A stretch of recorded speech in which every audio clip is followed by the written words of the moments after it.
decisión. Esto tiene toda la lógica del mundo. Es más, antaño era así, cuando teníamos 2 cámaras, antes del 93.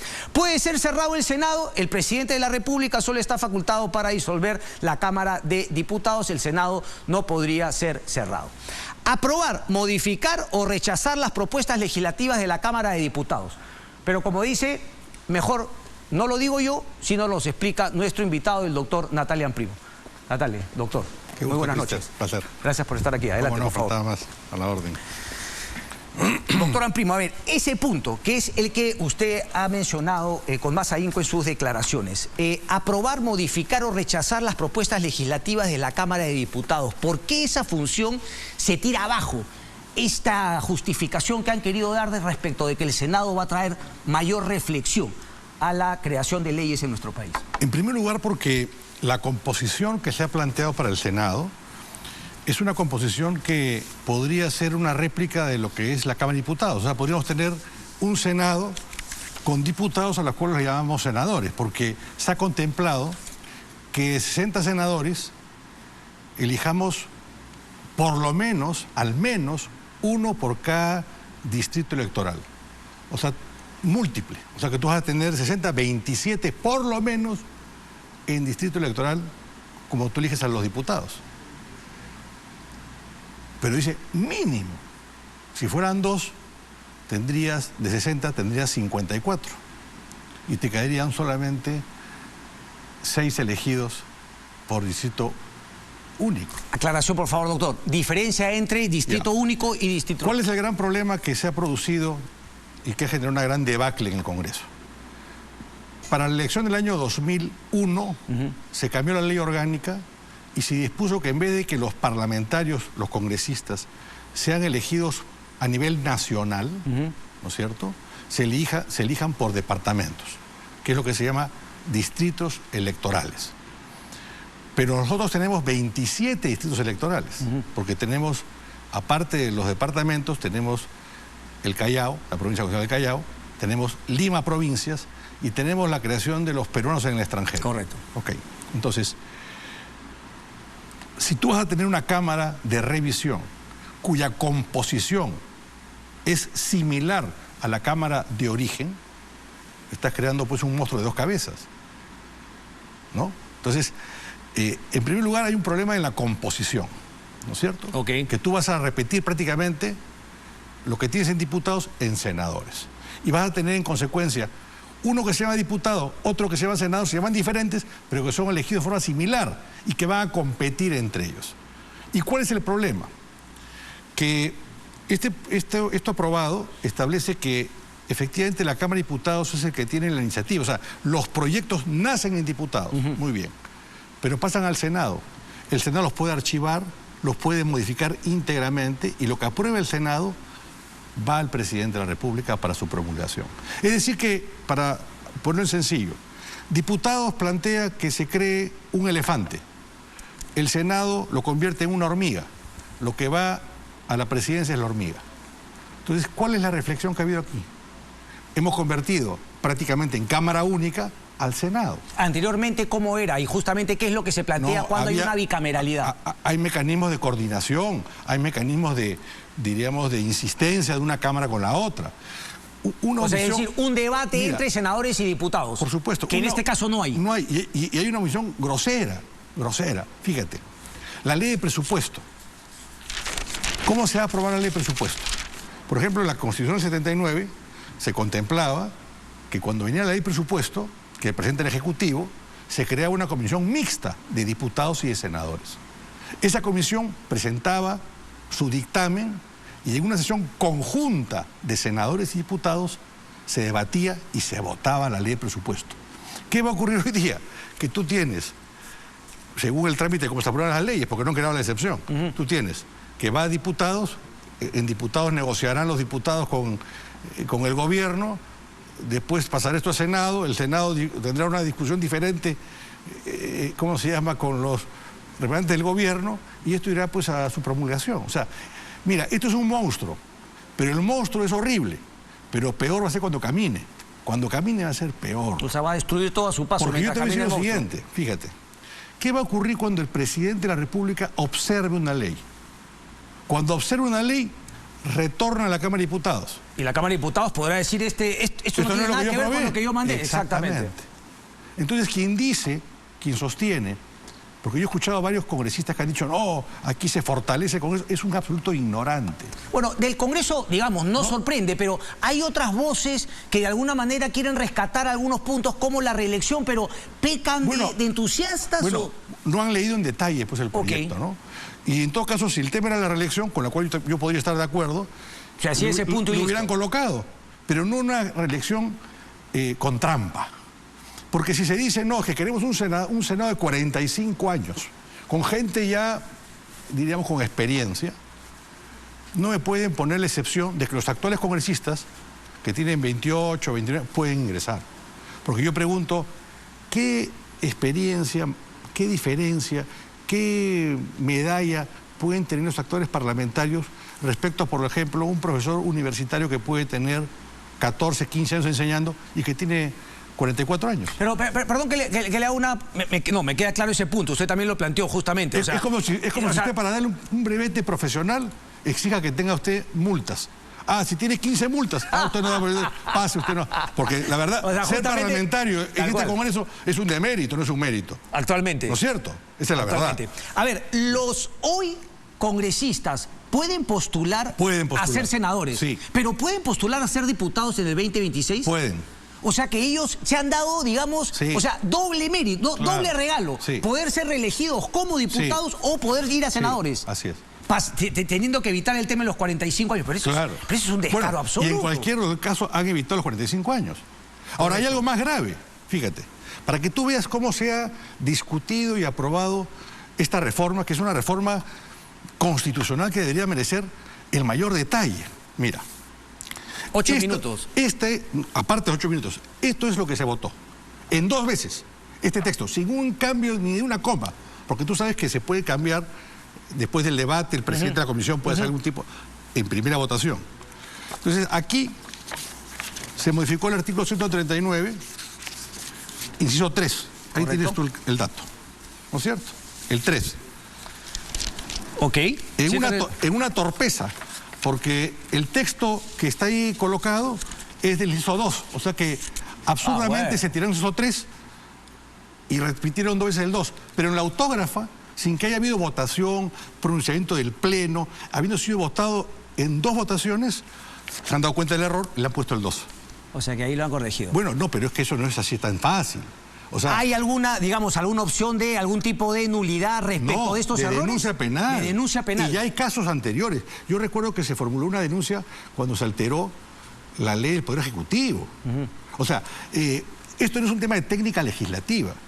Porque a veces, efectivamente, hay una coma que está de más, se puede corregir. Aquí ha habido 2 votaciones. 2 votaciones. Y ese tema no ha merecido, simplemente de un plumazo han corregido el gravísimo error que cometieron. Correcto. Que revela la poca prolijidad, no solamente de quienes han hecho el dictamen, sino de asesores, todos los congresistas que han votado. O sea, nadie se ha reparado, decir, oye, ¿qué estamos modificando? Vamos a ver qué artículo, coinciden los artículos o no. Otro tema, fíjate, gravísimo.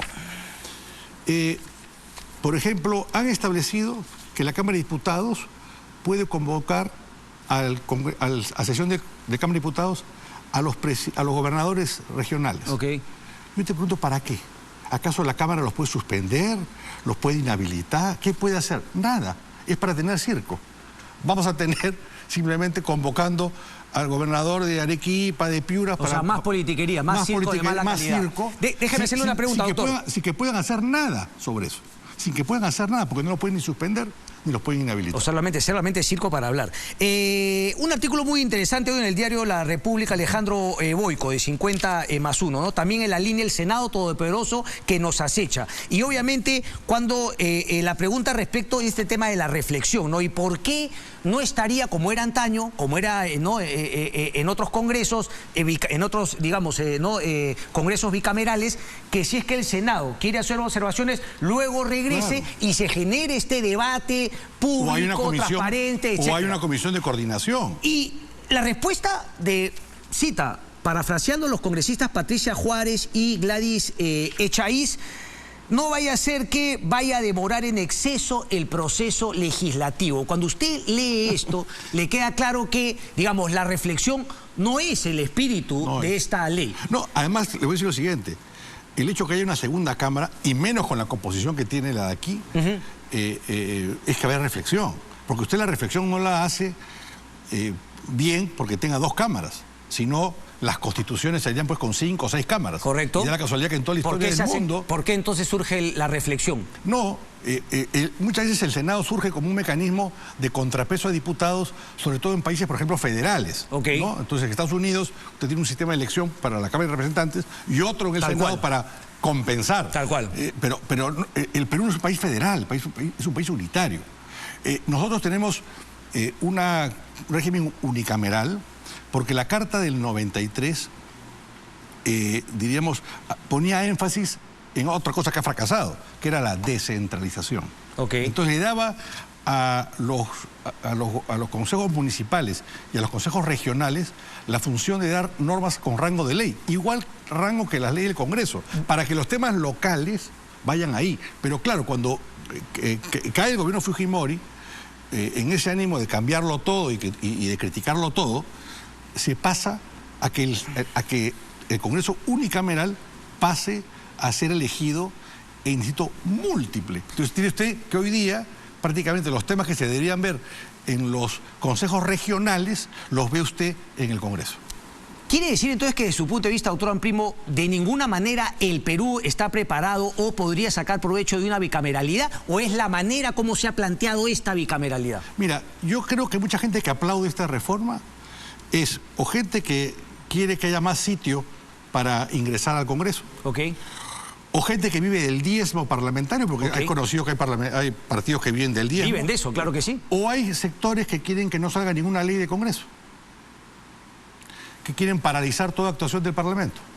Porque lo cierto es que con esta composición tan disímil, tan distinta, con la posibilidad que el Ejecutivo observe y de que sea más difícil aprobar por insistencia una ley, simplemente usted paraliza al Congreso. ¿Qué sentido tiene, por ejemplo, que acá se establezca que el defensor del pueblo puede ser convocado al Congreso, a la Cámara de Diputados, a que rinde informe y que sea, diríamos, presente informe sobre algún tema? ¿Nuevamente circo? Circo, porque el artículo respectivo dice que quien lo puede cesar es el Senado. O sea, que va a ir a informar ante una Cámara que no es la que... Que no tiene ninguna decisión respecto de lo que vaya a informar, bien o mal. Absolutamente ninguna. Ok, pero entonces es circo. Ahora, usted me lo ha adelantado, pero en la entrevista que dio el día de ayer ha sido bastante claro. Si no es la reflexión, si no es mejorar el sistema político, ¿cuál es el espíritu de esta aprobación, de esta bicameralidad? Repítamelo, por favor, lo que me ha comentado. Es decir, yo creo es solamente hacerle sitio a más gente para poder ganar más plata para los diezmos. Mire usted, Cristian, los partidos políticos no nos han podido dar a los peruanos hoy día ni siquiera 40 parlamentarios dignos de ser aplaudidos. ¿Nos van a poder dar 190? Que es cuando menos, ¿ah? Porque no se olvide que los 60 y los diputados, el número se varían por ley orgánica. O sea que este Congreso puede, de aquí a 3 meses, decir ahora los senadores son 120 y los diputados son 300. Entonces es increíble, han dejado esa puerta abierta. Claro. ¿Por qué? Porque, la gente aplaude. Porque el espíritu es ese, justamente ir aumentando el número de acuerdo al diezmo que necesitamos recaudar. Bueno, yo no sé si ese es yo especulo, ¿no? Correcto. Pero simplemente lo que sí le puedo decir es que esto, tal como ha sido aprobado, nos traerá más de un dolor de cabeza, va a demostrar que el sistema no funciona y va a generar justamente que los radicalismos tengan un discurso que la gente escuche, porque finalmente eso es. Congreso de la República le parece que nos prepara para una figura incluso más radical que Pedro Castillo para el 2026? Bueno, yo creo que después de elegir a Pedro Castillo, se ha demostrado que el país en algunos casos está dispuesto a jalar la cadena, ¿no? Y la verdad, este Congreso poco ayuda en eso, ¿no? Correcto. Déjeme pasar... En evitar eso, diríamos, ¿no? Déjeme pasar a otro tema.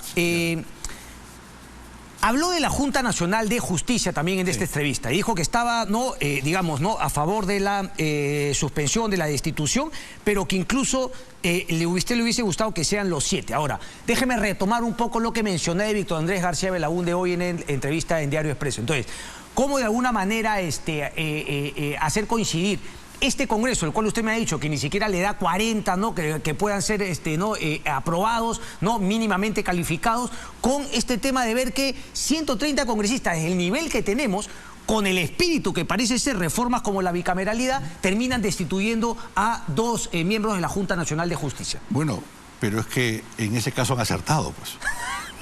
¿No? Correcto, correcto. Claro, como dice el dicho, una golondrina no es el verano. Pero en este caso han acertado, porque es evidente que la Junta ha tenido una conducta absolutamente de no respeto a la Constitución, y además que todos han asumido una defensa de colegiada y de grupo, sin ninguna diferencia. Como la hace el Congreso respecto de sus mochasueldos. Como penosamente le hace el Congreso respecto a sus mochasueldos, ¿no? Ok, Sí. Ahora, también ha hablado de... Y quiero entrar acá al voto de Luna. Usted como constitucionalista me va a poder ayudar, porque... Y yo coincido con usted, claro, la votación de Luna me parece lógica porque si no votó en la comisión permanente, puede hacerlo en el Pleno. La pregunta es respecto de un video de César Achabache que parece tener una lógica. Claro, dice, bueno, son 130, pero ¿qué tal si es que los habilitados para votar en el Pleno son mayor a 100? Como parece haber sido el caso, es decir, Luna no votó en la comisión permanente, lo hace en el Pleno. Mire. Pero sin embargo, si no votaron 30, votaron, póngale usted, 25, quiere decir que hay 105 habilitados. No. ¿Cómo fue eso? Mire, yo no me pide que yo le diga cómo fue porque no conozco el detalle. Pero entonces explíqueme el procedimiento. ¿Cómo funciona? Ok. Ya. Usted tiene unos integrantes de la comisión permanente. Correcto. ¿No es cierto? Muy bien. 30. Los integrantes de la comisión permanente no votan en este supuesto. Correcto. Correcto. Ahora, se han creado la figura de los suplentes, Sí. que tampoco estaba contemplada en la Constitución, y eso ya viene de antaño, ¿no es cierto? Entonces, los suplentes también integran la comisión permanente, pero no votan. Si vota el titular, no vota el suplente, y el suplente va al Pleno. Si el suplente vota en la permanente, el titular puede votar en el Pleno. Correcto. Lo que no puede ocurrir es que, diríamos, una persona, por ser integrante de la permanente, no vote en el Pleno si es que el suplente ha votado. Si el suplente no ha votado, él tampoco puede votar. Si el suplente... O sea, si estamos usted y yo, miembro de la comisión permanente, imaginemos que usted es el titular y yo soy el suplente. Ok. Si usted no va a la permanente, yo lo reemplazo y voto. Ok. Usted puede votar en el Pleno. Ok. Si usted va, usted vota, usted es el titular. Correcto. Yo voto en el Pleno. Correcto.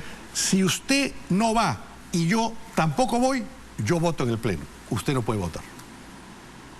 Ok, pero ¿Entiende? digamos, siempre el número de habilitados para votar en el Pleno será 100, porque en la votación de Vázquez o de Inés Tello hubo más de 100. Y sin embargo, lo que dijo el presidente del Congreso fue que se necesitan 2/3, 67 votos. 2/3 eliminando a la comisión permanente. Por eso, 100. Pero claro, sí. se dio la situación de que hubo más de 100. Igualito el número... No tengo el detalle, ¿no? No tengo. Pero si le diese el detalle y lo confirmaría, sería incorrecto. Si usted integra la comisión permanente, vote o no vote, no puede votar en el Pleno. Claro, porque no se trata de que uno elija cuándo vota en el Pleno y cuándo en la comisión permanente, porque la comisión permanente se gana... Dicho sea de paso, otro horror de lo aprobado.